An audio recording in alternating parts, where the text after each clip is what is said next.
You're watching 90s Rock in 9 minutes. I'm Sam Bass. This is Ashley. And we're going over Limp Bizkit, chocolate starfish, and the hot dog flavored water. Yeah. I think that's a great album title. Makes me think of hot dogs and chocolate. And that's not a very good combination to think of, but,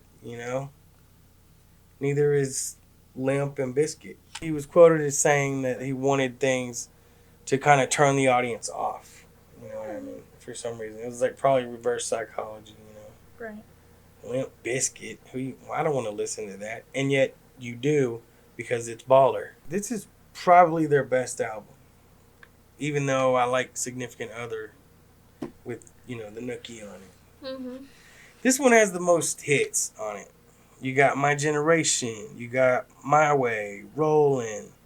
Get Your Groove On. Well, that wasn't really a hit, but I like that one too.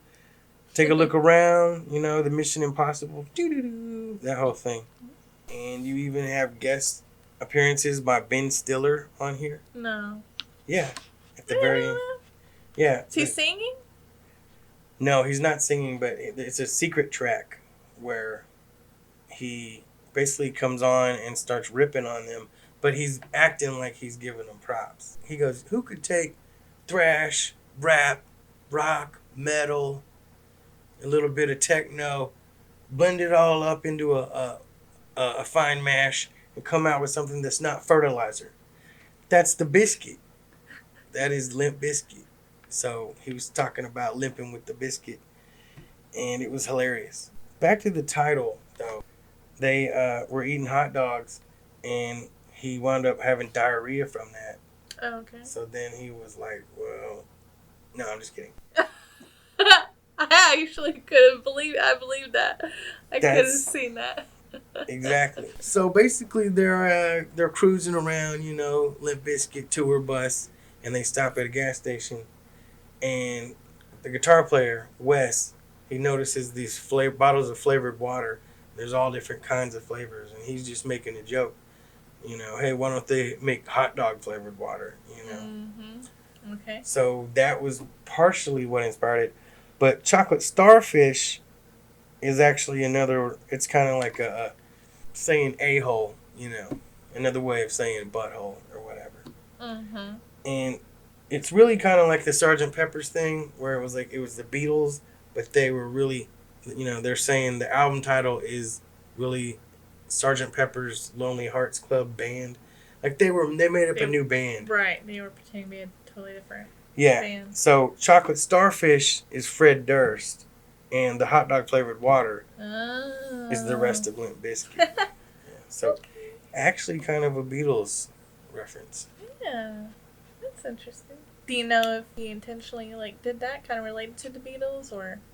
I don't think Fred Durst. You've never seen anything officially say that. I don't think Fred Durst does anything unintentionally.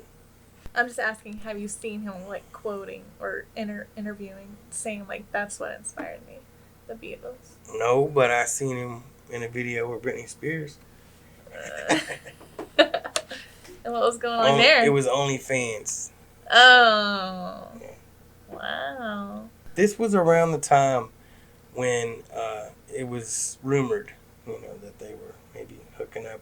That was maybe a little bit after this record came out.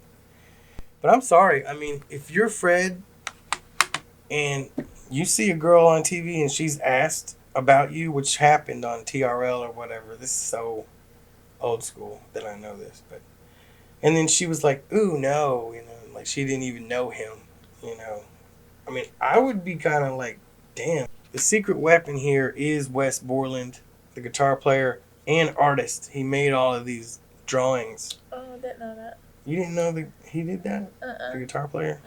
Yeah, that's why this was the last album of their initial run to have all this cool artwork in it, because he was the art guy. And then after this album, he leaves the band. And their next album, that album didn't have cool artwork in it, because you just can't replace a guy like Wes Borland. They tried with Mike Smith, and he got thrown out of the band ASAP. or something. You know, there's a lot of rumors, man. I don't ever keep up with the whole truth. I just, Read the drama. yeah, we hear about it. You know how it is. You hear about it, you see it. There's a song on here called Full Nelson, and it's like not one that they're really known for, and I think that's one of the best songs on here. I don't even know that one. Yeah. The chorus is something like, you're going to get knocked the F out. Like, literally, that's all he says. Get knocked the F out. But he manages to do that in an artistic way. I was like, yeah, get knocked the F out. I think during the 90's, y'all did a great job of capturing anger and a lot of intense emotions in a aesthetically pleasing way, I guess. Yeah, it's true. 1990s was a very tumultuous time. To address the elephant in the room here, this album came out on October 17th, 2000. Now, before you start judging and clicking, I feel like the year 2000 was sort of this hangover year from the 90's. And a lot of albums came out in the year 2000 that was sort of like the last word from a lot of great 90's bands. Mm-hmm. Like they just, October, that's what, 10 months into the year. They probably wrote half of this in 1999. You know what I mean? I don't know for sure. But that's another thing about this show. The year 2000, we're still going to review things that come out then. Because like I said, that was your buffer year, Huge, huge, huge story on this album that a lot of people don't know is Trent Reznor of 9 Inch Nails, another 90's band.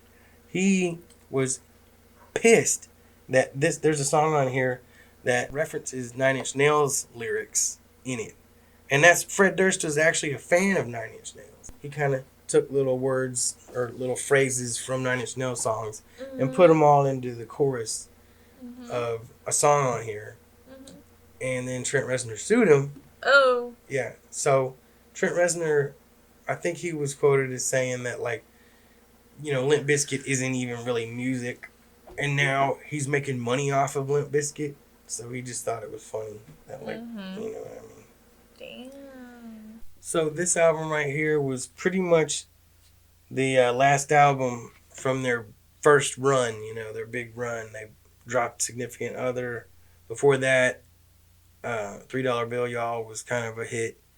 And then Chocolate Starfish comes out, and they reach that highest high, and then boom. Yeah, the 90's are over. Wes left the band, and that was really it for a while from Bizkit. Until 2021. They come back with an excellent Lollapalooza performance. Fred's got a new look, he's rocking the dad vibes. You liked it, right? Mm-hmm. Yeah. I did. So they're back with a new album called Still Sucks. And we've seen a little bit of their new touring, and it looks good. Yeah, they've really... Limp Bizkit of all bands. I think they still got it. You're right, Limp Bizkit still got it. They had it then. They got it now. So go out and get yourself some chocolate starfish and the hot dog flavored water. And like and subscribe to our channel. Limp Bizkit and our channel. Just our channel. Just our channel.